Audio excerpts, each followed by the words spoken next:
আরো একটি বিয়ের অনুষ্ঠান ছিল রেস্টুরেন্টে এবং আমি আরো একটি খাসির রেসিপি করার ভিডিও করার সুযোগ পেয়েছি এবং এটা ডেকোরেশনের সুযোগ পেয়েছি। তো আপনাদের সাথে সেটা শেয়ার করছি। তো এখানে নিয়েছে গাজর আর পেঁয়াজ কেটে নিয়েছে আর এখন নিচ্ছে সেলারি। এটা হচ্ছে সেলারির পাতা।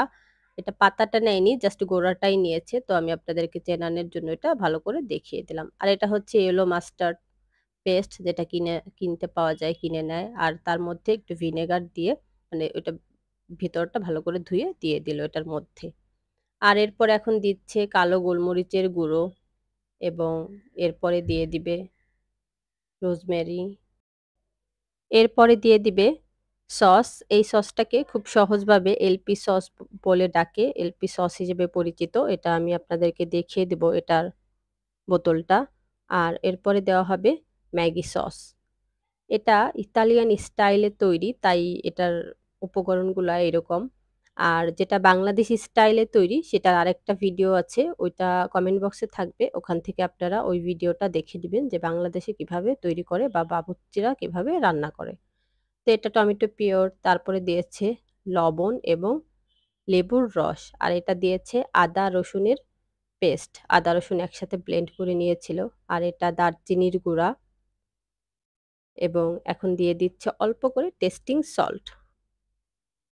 তো এগুলো সবকিছু দেওয়ার পরে তারপরে শেষে দিয়ে দিচ্ছে তেল, সয়াবিন তেল। এখন এটাকে খুব ভালো করে হাত দিয়ে মাখিয়ে নিবে। আর এটা খুব ভালো একটা সসের মতো তৈরি হবে। এটা মূলত মেরিনেট করার জন্য খাসিটাকে করা হয়ে থাকে। তো এরকম সবকিছু একসাথে দিয়ে তারপরে তেলটা দিয়ে এই মিশ্রণটা তৈরি করে তারপরে খাসির উপরে ভিতরে সব জায়গাতে এটা দিয়ে অনেকক্ষণ এটা মেরিনেট করে রেখে দেয়। অন্তত ৩-৪ ঘন্টা রেখে দেয় এরকম করে। তো এরকম করে রেখে দেওয়ার পরে তারপরে এটা বেক করা হয়। আর এটা আমি বলেই দিয়েছি যে ইতালিয়ান স্টাইলে তৈরি বা বাংলাদেশি বাপুচ্চেরা যেভাবে করে বা বাংলাদেশি স্টাইলে যেটা হয়, এটার আমি আরেকটা ভিডিও অলরেডি আপলোড করে দিয়েছি। আর ওই ভিডিওর লিংক কমেন্ট বক্সে থাকবে। ওখান থেকে আপনারা ওইটা দেখে নিবেন। অবশ্যই এটা দেখবেন।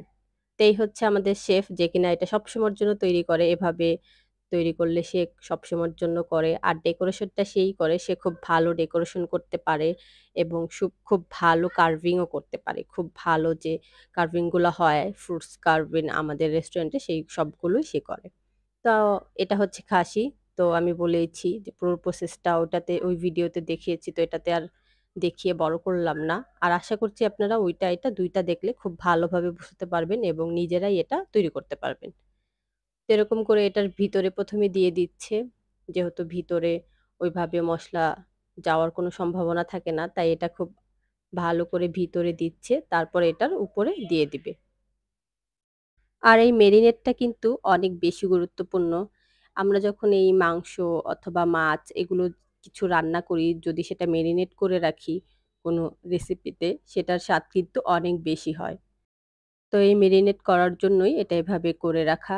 একেকটা শেফ, একেকটা বাবুর্চি একেক রকম করে তৈরি করে বা একেক রকম করে। সবার মধ্যেই কিছু না কিছু পার্থক্য থেকেই থাকে। একেকজন একেক রকম করে করতে পছন্দ করে বা ভালো মনে করে তাই করে। তাই আসলে সবারটাই দেখা উচিত, সবারটাই শেখা উচিত। আপনার কাছে যেটা ভালো মনে হবে আপনি সেটাই করবেন, সেটাই শিখবেন। তো যাই হোক, এখন এই যে এভাবে এটাকে খুব ভালো করে মাখাচ্ছে এবং মাখিয়ে রেখে দিবে। তারপরে এটাকে খুব ভালো করে বসিয়ে কিভাবে ওভেনে দেওয়া হবে পুরো ভিডিওটা সাথেই থাকবেন দেখার জন্য এবং শেষে এটা খুব সুন্দর করে ডেকোরেশনও দিয়ে দিবে।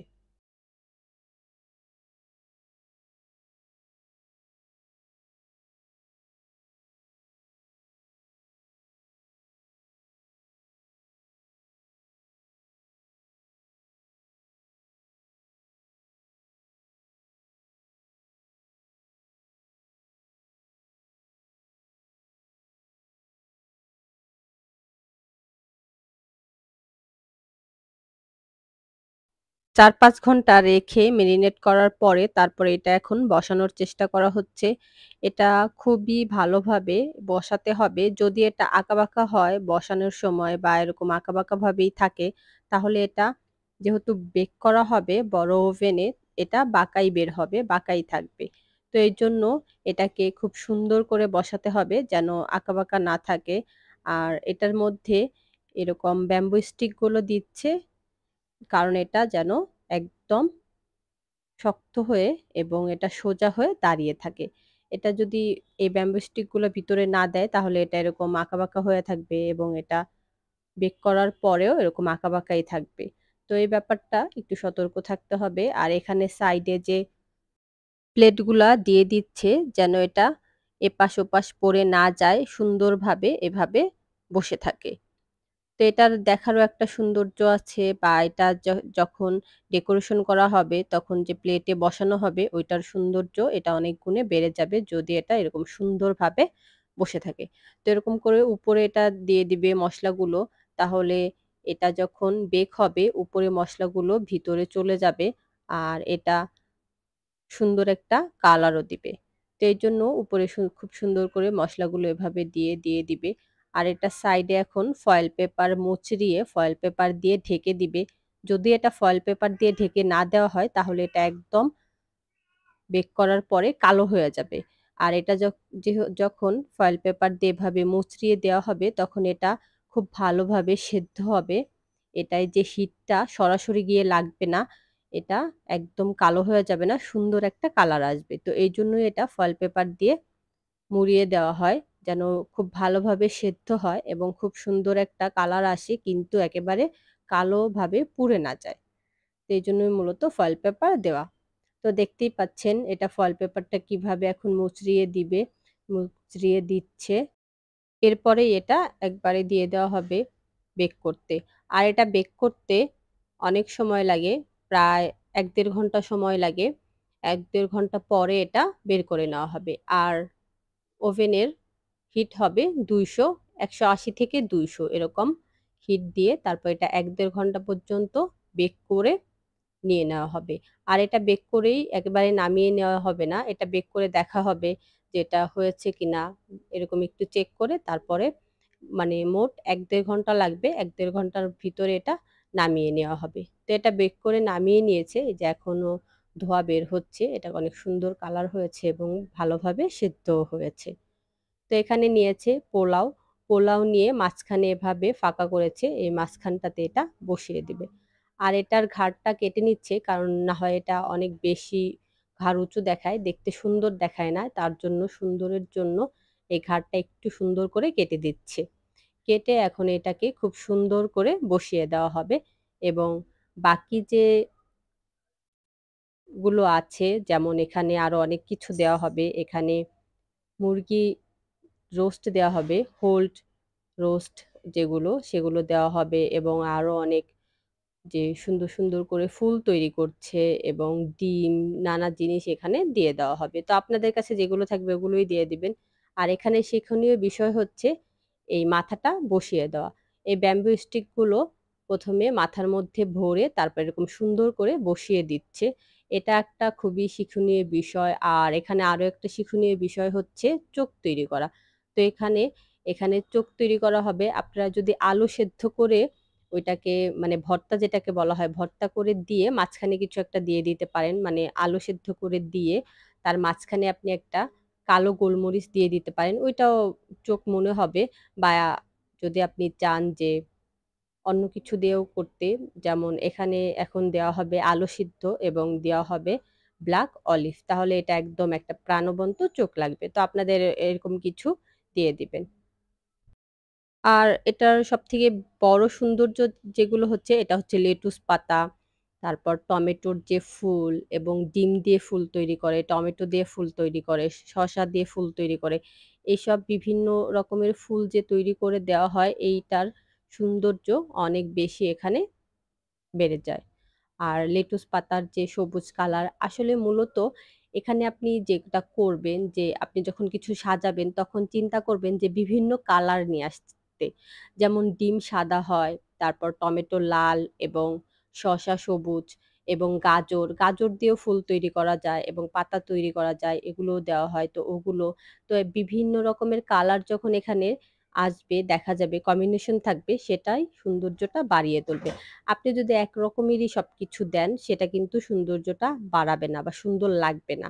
তো ট্রাই করবেন বিভিন্ন কালারের এরকম সবজি বা ফুল এগুলো দেওয়ার জন্য, বা আপনি যেই রান্নাগুলো করবেন সেগুলো যেন কালার একটু ডিফারেন্ট হয়। সবগুলোর কালার যদি এই যে এরকম একই হয় তাহলে কিন্তু ভাল লাগবে না। তো এই ব্যাপারগুলো মাথায় রেখে আপনি সাজানোর আগে সবকিছু চিন্তা করে নিবেন যে কি, কি দিয়ে সাজাবেন বা কি, কি থাকতে হবে প্লেটে বা কোনটা থাকলে সুন্দর লাগবে, বা একটা রেসিপি আপনি এক কালারের করে তৈরি করলেন, রান্না করলেন। আরেকটা রেসিপি একটু ডিফারেন্ট কালার দেওয়ার চেষ্টা করবেন। যেমন এখানে খাসির কালারটা এবং মুরগির যে কালার এটা কিন্তু এক না। আবার এখানে আরো বিভিন্ন কিছু দেওয়া হবে। এগুলো সবকিছু একটু ডিফারেন্ট একটার থেকে আরেকটা। তো এজন্য দেখা যায় যে এটা অনেক বেশি ফুটে ওঠে, অনেক বেশি সুন্দর লাগে। আর এটা তো আপনারা দেখেছেন যে এর আগে আমি অনেকগুলো এরকম ডালা দেখিয়েছি। একেকটা একেক রকম। কোনটার সাথে কোনটা মিল নেই, কোনটা কোনটার মতো না। বিভিন্ন রকমেরটা যদি এখানে ১০০ টা ডালা সাজানো হয় তাহলে ওইটা ১০০ রকম হবে। হ্যাঁ, কিছু জিনিস আছে সেম যেগুলো দেওয়াই হবে, কিছু জিনিস সেমই থাকবে। কিন্তু অনেক কিছু পার্থক্য থাকবে বা অনেক কিছু ডিফারেন্ট হবে, যে কিছু, কিছু জিনিস অনেক রকম করে হবে বা একটাতে একটা থাকবে, আরেকটাতে আরেকটা থাকবে না। তো আপনারা আমার অন্যান্য ভিডিওগুলো দেখলেও বুঝতে পারবেন। তো দেখতেই পাচ্ছেন কি সুন্দর লাগছে। একদম মনে হবে এটা যেন একটা বাগান, ফুলের বাগান তৈরি করে দিবে এটাতে। আর এটা আসলে অনেক বেশি সুন্দর লাগছিল দেখতে। তো আপনাদের কাছে কেমন লেগেছে অবশ্যই কমেন্ট করে জানাতে ভুলবেন না কিন্তু। আর আমার এই ডালা সাজানো, দেখা, ডালা সাজানো এটা কেন জানি না অন্যরকম একটা আনন্দ লাগে। যদিও যখন বিয়ে হয় তখনই এই ডালাগুলো সাজানো হয়। আর যখন এই ডালাগুলো সাজানো হয় তখন আমাদের মধ্যে, বিশেষ করে আমার মধ্যে খুব একটা দারুণ উৎসব ব্যাপার কাজ করে। আর একটা কথা হচ্ছে যে এখানে যে ফুলগুলো তৈরি করেছে বা যেগুলো দেখা যাচ্ছে যে শসা দিয়ে, টমেটো দিয়ে, গাজর দিয়ে তৈরি করেছে, এগুলো কিন্তু আমার আলাদা, আলাদা ভিডিও আছে যে কোনটা কিভাবে তৈরি করেছে বা কোনটা কিভাবে করা হয়। যদি একসাথেই এরকম ভিডিও দেই, মানে এই ভিডিওতেই এগুলো দিতাম তাহলে এটা আরো অনেক বেশি বড় হয়ে যেত। তাই একটা ভিডিও এত বেশি বড় আসলে মানুষের দেখার ধৈর্য থাকে না। তো আপনারা যদি দেখতে চান তাহলে অবশ্যই কমেন্ট করে জানাবেন। আর আমি ডেসক্রিপশন বক্সে কিছু লিংক দিয়ে রাখবো। চাইলে দেখে নিতে পারেন। আর এই ভিডিওতে আর কোনো কিছু জানার থাকলে অবশ্যই কমেন্ট করতে পারেন, বা অন্য কোন ভিডিও দেখতে চান, এই ভিডিওটা কেমন হয়েছে এসব কিছু। আর আমি কিছু বলব না। আপনারা বাকিটা দেখতে থাকুন। এখন আপনাদের কাছে এটা দেখলেই বুঝে যাবেন। ঠিক আছে, আজকে এই পর্যন্তই। ভালো থাকবেন। আসসালামু আলাইকুম।